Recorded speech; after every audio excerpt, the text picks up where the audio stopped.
like and subscribe. What widely believed female myth would you most like to see dispelled? Mod note. Your sense do not derail from other people's responses. Their response is not about you, and is not a jumping off platform to talk about yourself. Their response is about them and their experiences. Your sense this is not a debate sub. Do not attempt to argue, or invalidate any other person's response to the question. EU-sent men are welcome to comment at AskWomen, however we do require you to respect other people's experiences. This is not the place to tell us how bad you have it, because someone once said something to you that resembled another user's comment. These comments will be removed for derailing. Please report all rule breaking. That only women have cycles. Please someone put the science to this, cause I swear, once a month dudes be trippin'. From an evolutionary prof, men are more manly, and do show a lack of emotions. IDKY people are saying otherwise? And someone even claiming complete opposite. Didn't you just do the full circle by saying that? Women are more morty or low than men. As though anger is not an emotion. That women have low pain tolerance and or complain more, especially when it comes to health issues. The amount of times women are disbelieved about their pain when they go to the doctor is ridiculous.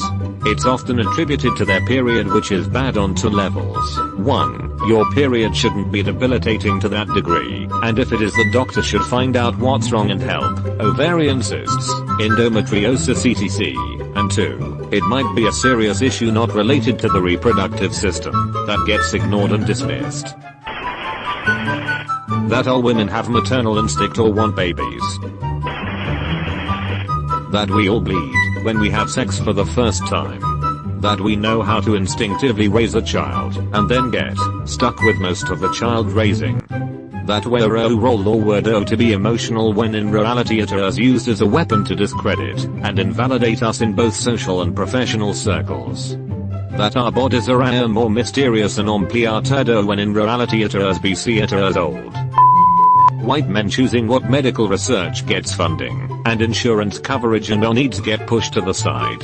That our friendships are drama filled. When I read this, the first one that leapt out to me is the bizarre myth that everything we wear, makeup we use, hairstyle, everything we say, etc. is somehow in service of appearing more attractive to men. That just because I have big boobs I'm always purposely trying to show them off. No, it is just that, no matter what I wear they are going to be poking out. That we can hold in our period. Edit, wow. Thanks for the upvotes guys.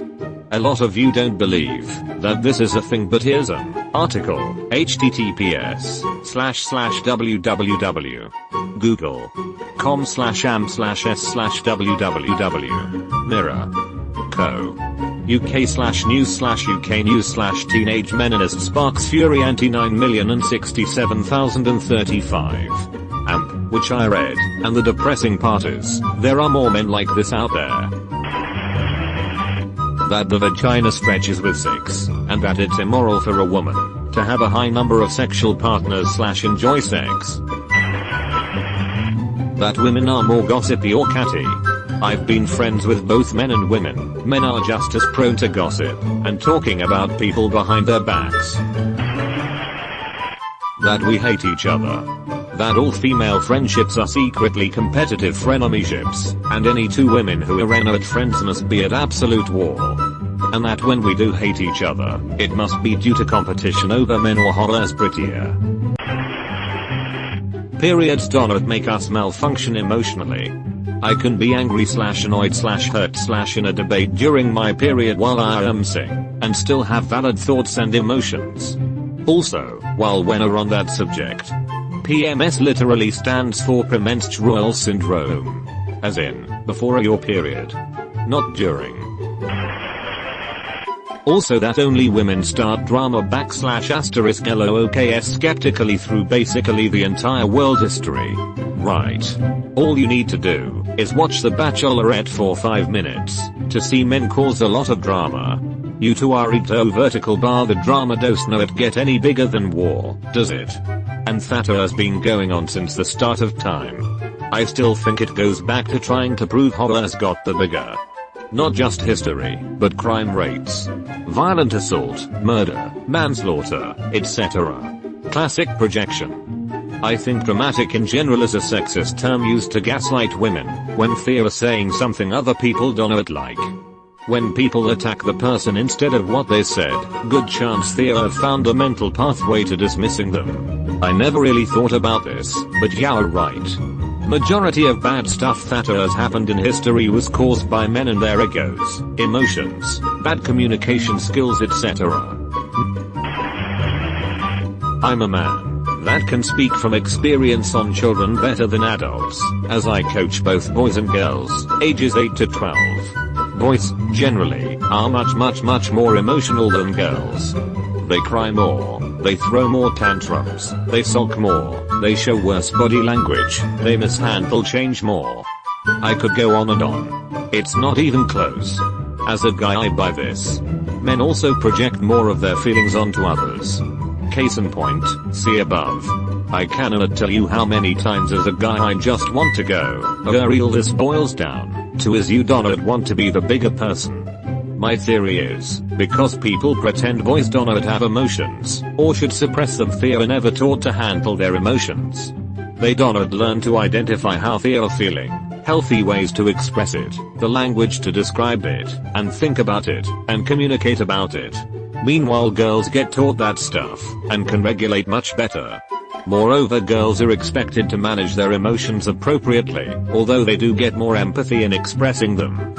And while boys are allowed to be emotional, it has to be anger. Nothing else is really tolerated. So then when they get older they either perceive everything they're feeling as anger or anything complicated they feel makes them angry.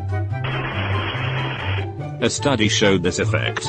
When given same shock, men and women display the same level of pain, but observers say that the women were experiencing less pain than the men. Or that all women want babies. I went to the hairdressers and essentially they turned the lower half of my hair into a unicorn mane. It was awesome. The next day, I had college, and I was the only girl in the department, engineering. My tutor turned round and said that men don't like women who dye their hair, smoke or have tattoos.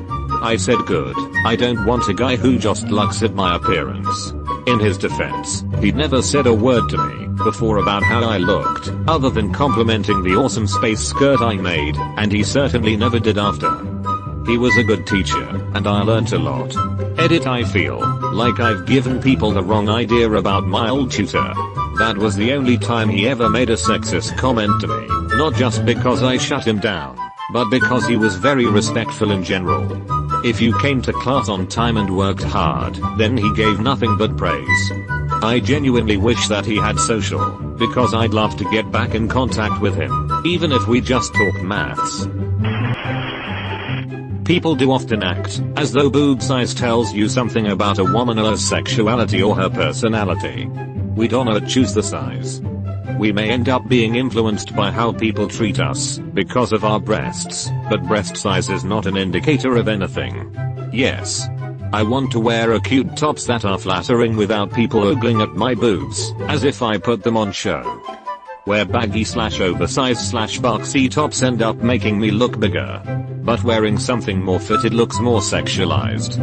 Can I win? People tell me I am good at hiding my boobs, and like yeah cause I make such an effort lol. Yes. 100%. This. People's assumptions are ridiculous. Big boobs equals very sexual, but not very smart. A good time gal. Small boobs equals steady, vanilla, studious. Take her home to mother. I won the jackpot. Big boobs and red hair. You can imagine some of the comments I've had to put right. All you need to do is watch The Bachelorette for 5 minutes to see men cause a lot of drama. I think I'll stick to history, but yeah, most reality TV shows bring out the worst in anyone and everyone. You mean the scripted television program?